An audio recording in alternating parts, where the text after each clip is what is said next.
Good day everyone!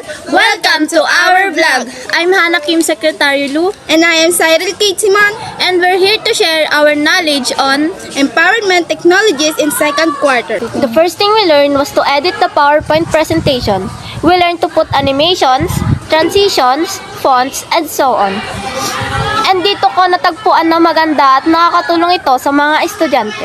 Ang natutunan namin sa Empowerment Technologies ay maglagay ng background na hindi masakit sa mata at yung mga fonts na nababasa kahit sa malayo at naiintindihan ito ng mga mambabasa.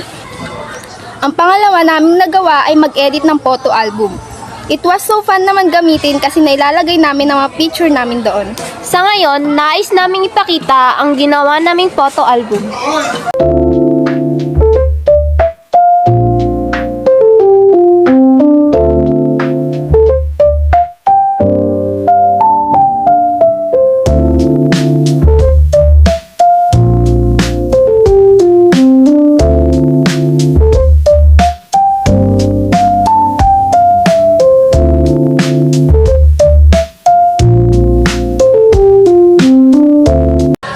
Sa tulong ng Empowerment Technologies, natutunan naming mag-encode at maglagay ng element upang mapaganda ang kalalabasan nito.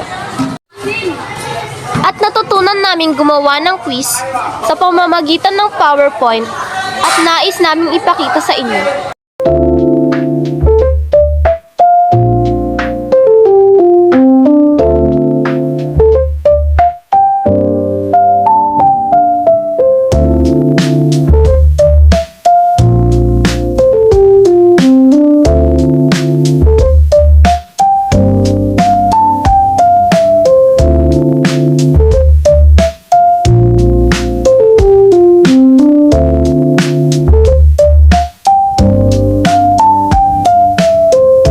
Natuto kaming gumamit ng mga unfamiliar apps tulad ng Wix at gumagawa kami doon ng webpage tulad ng paglagay ng pictures at text doon at nirepresent namin ito sa harapan.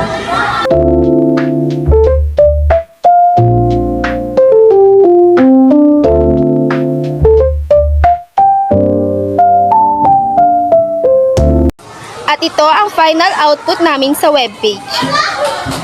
This will the end of our vlog. Hope you enjoy our video. Don't forget to subscribe, like, and share for more information about empowerment technologies. Bye-bye!